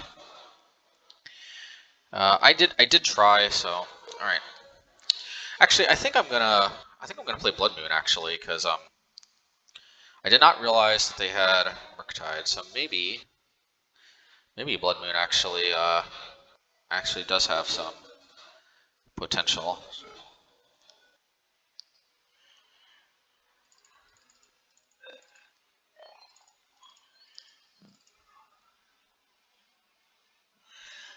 Pillage could actually complement Blood Moon.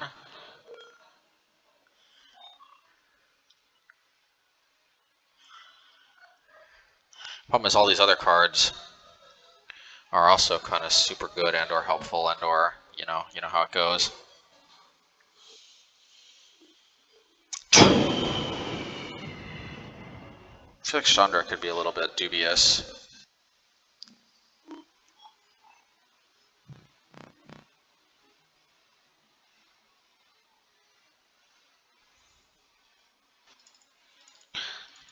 Yeah, I feel like Chandra is a little dubious with all those demi-liches and whatnot. So yeah, this could be wrong, but let's do it.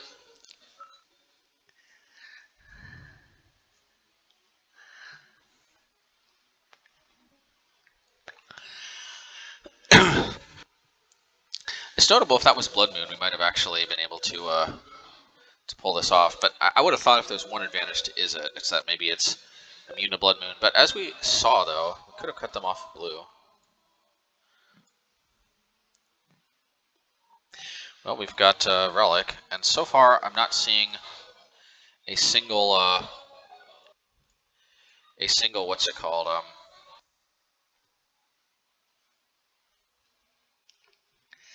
um, white source for a prismatic ending. So I think we can just play Relic out. Famous last words. I don't want this getting spell pierced or something. So alrighty.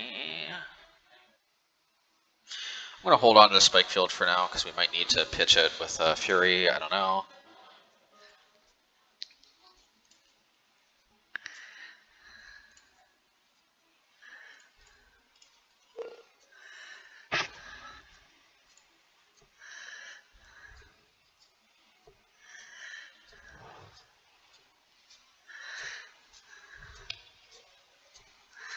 Otherworldly gaze.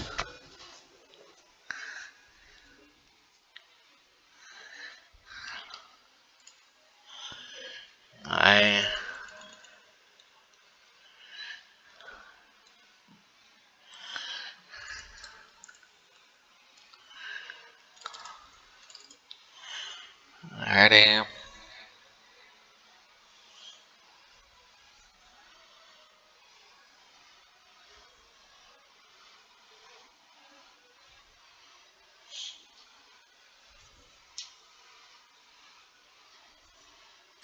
Let's see, I could dash Ragavan, but how critical is that really?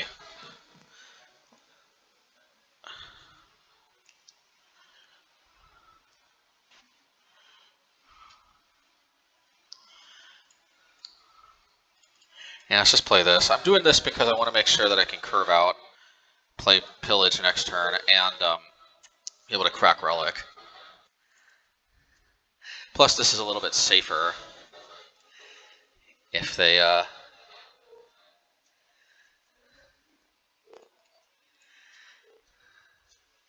I might need to play around. Might need to play around. What's it called? Murktide. 6/6 Murktide is a little bit concerning, but I think it's actually. I think we can actually deal with it. Famous last words, but.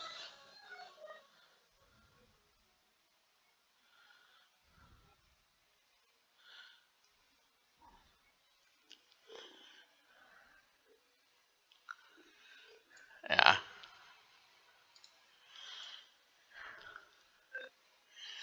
I think we can deal with it.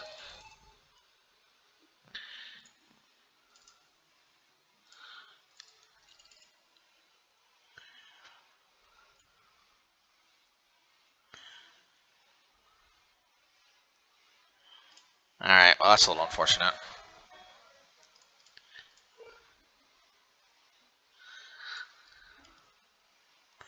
Okay, so I think there's a way around this though. Put Obosh to hand.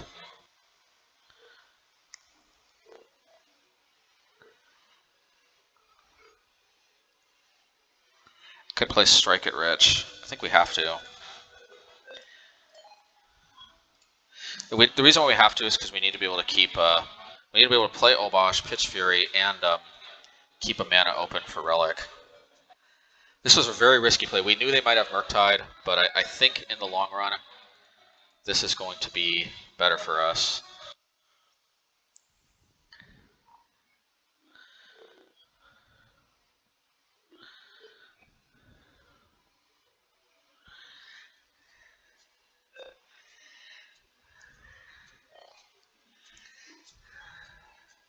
Okay, okay. So I think we can do this. It is going to grow, but I think that is okay.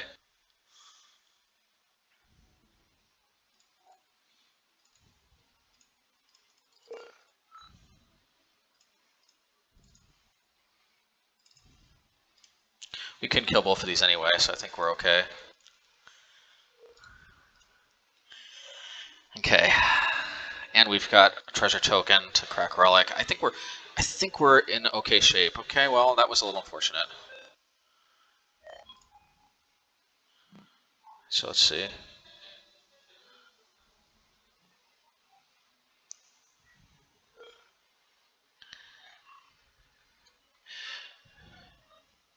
Yeah, let's wait until they attack.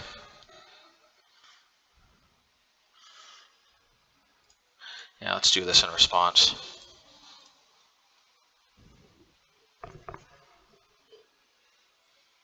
Nah, I'd rather not block.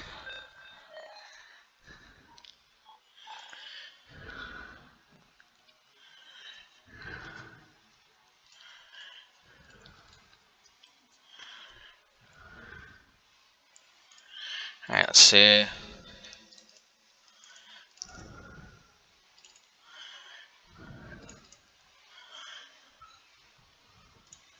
Alright, let's do this.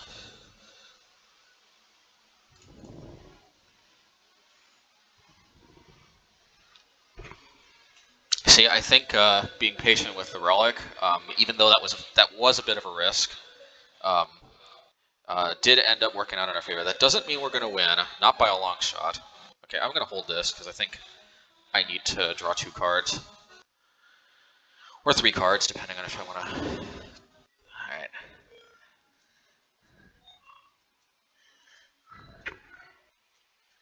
Okay, okay. Fair enough.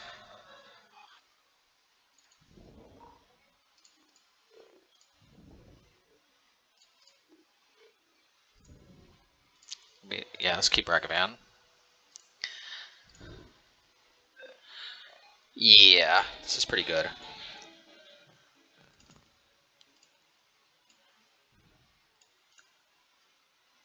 I think that's a trophy already.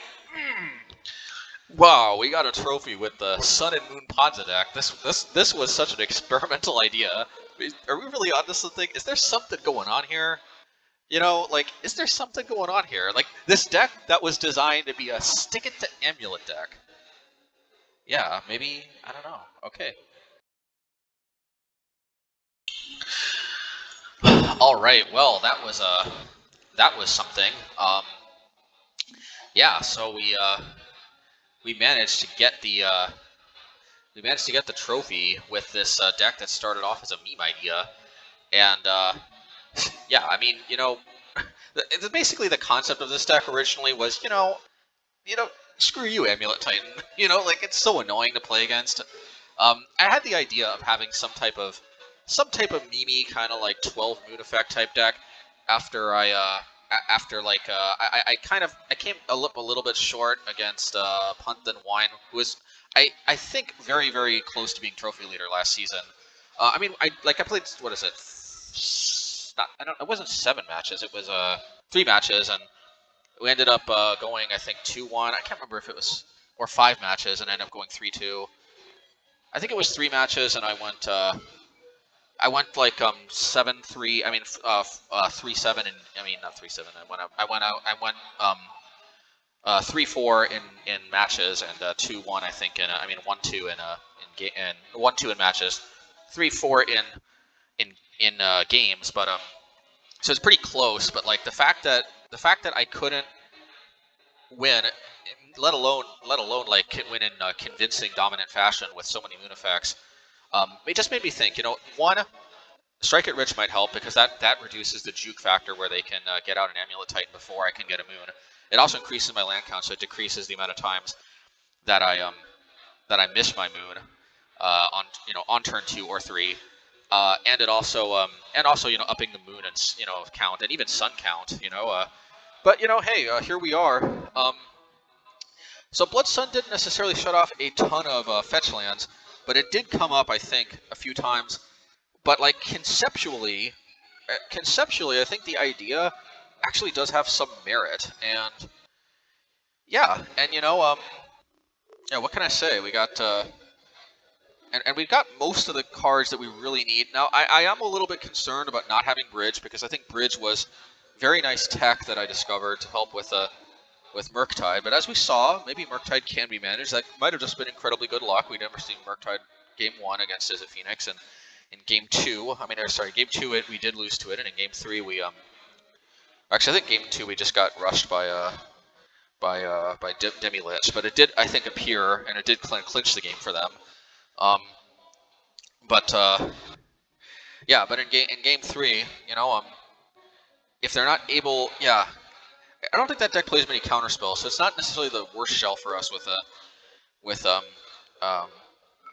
Murktide, because of course, if they don't have counter magic, it's not too difficult to set up an Obosh with Pitching Fury to take down even an 8/8 Murktide. That's not necessarily something we can count on against the actual Izzet Murktide deck, but they have like 8 counter spells. But I don't know. I mean, overall though, it might be a risk we're willing to take to have a little bit of weakness to Murktide. We still have relics, so we still have something. We still got some game.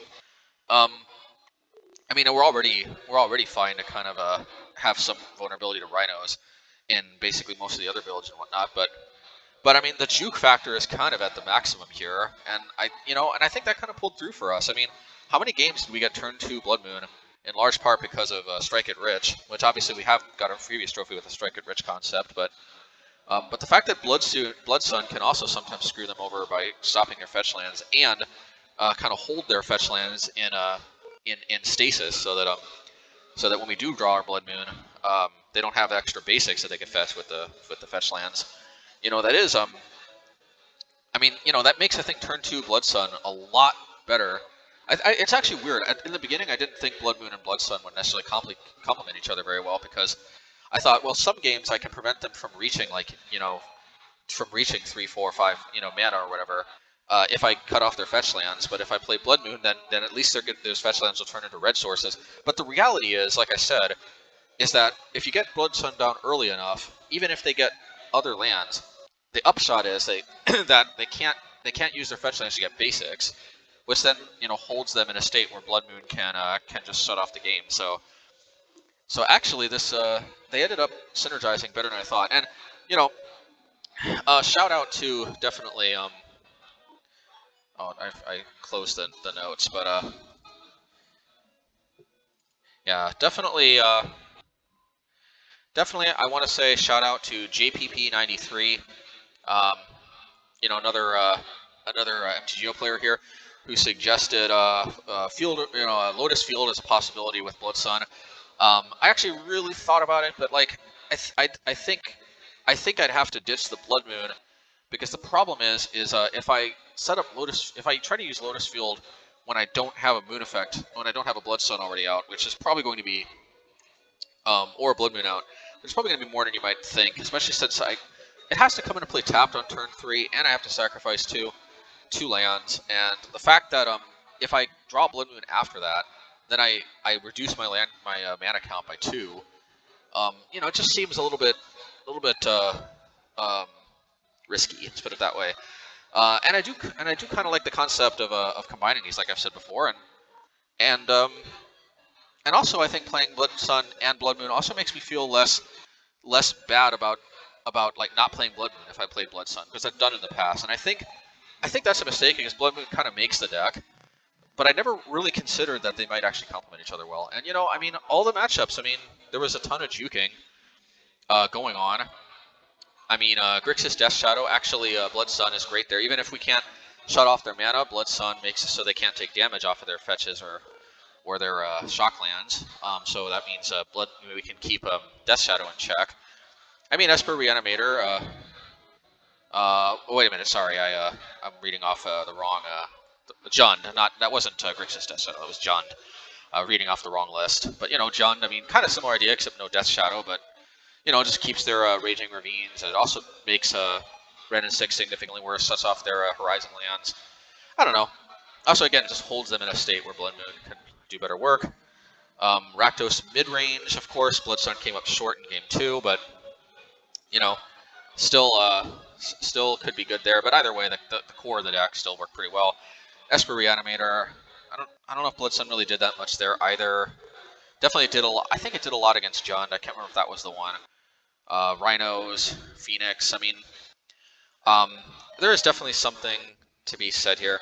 We're really lucky that was 4-color Yorion Rhinos and not 2 more Rhinos, which is much less vulnerable to Blood Moon. But, hey, I don't know what else to say, really. Just this deck powers out turn 3 madness much more consistently than any other build.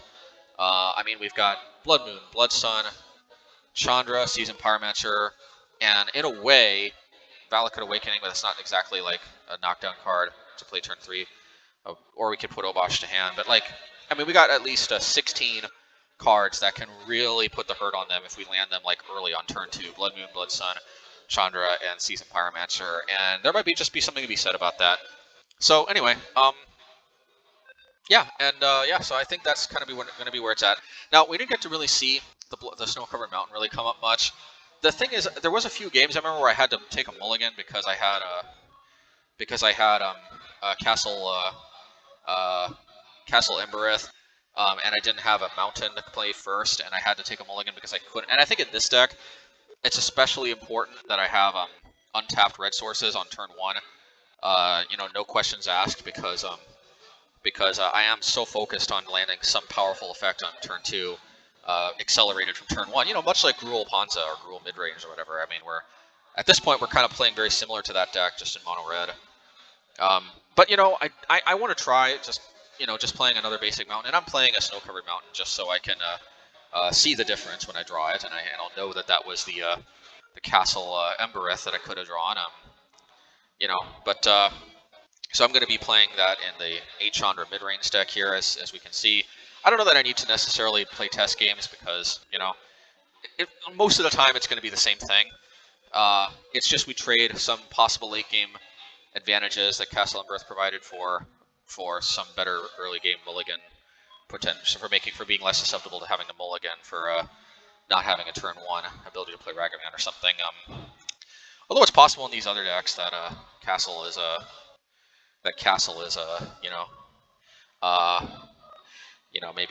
maybe not as bad because we're not as priced in to playing something on turn 1 as the Panza deck. But I still think that being able to play something on turn 1 is good enough that maybe we do. And it does get shut off by Blood Moon enough that maybe this is fine. There certainly was times where Castle Embereth was amazing. I'm not going to shortchange that. I mean, we have seen it, but anyway, but yeah, I'm going to just try the snow-covered mountain concept, replacing Castle Embereth. Also here, Full Moon. full moon mid range, which is very similar to the sun and moon mid range idea, but brittle effigy here for Murktide, Shadow Spear for gaining life, yeah, Bone Crusher. Yeah, this build. I mean, obviously, I think we should have a previous video where we play it, and once again, just couldn't be very good to have the option to play something on turn 1 if we don't have any other mountains. Same thing with Chandra's Hammer. This is another build that I'm really itching to try again because Hammer of Garden just can be super good, and this deck can play both Chandra and Hammer. It's kind of similar to this full moon in-range deck. Actually, the main deck has been the same thing. Just Hammer is replaced with a Bone Crusher. But the thing is, Hammer opens up the possibility of Ensnaring Bridge in the sideboard, which is kind of the main difference between these two decks, really. But yeah, yeah. Anyhow, yeah. So that's and of course the Gigantha build. We're not playing. Yeah, we both don't have many legendary creatures, and we need mountains for Lava Dart, so we don't need to play any. We definitely want to play Castle Embereth anyway. And for what it's worth, slight update to the mono blue Merfolk, Ponzafolk, whatever you call it deck. Same idea here. I decided while I'm at it, I'll probably just replace a Castle Vantress with an Oboro Palace in the clouds. I don't think I really ever use Castle Vantress. I could be mistaken. I'd have to look back at the videos, but but I think just having an untapped blue source is good. And this could be an island. This could be a this could just be an island to make it more budget friendly. Because the main deck again is pretty much budget, as you can see. We're not even playing Mutavault, but it just so happens that for the Merfolk deck, it just so happens that this kind of budget concept ended up being maybe one of the stronger cores for the Merfolk shell that maybe we could be playing game 1.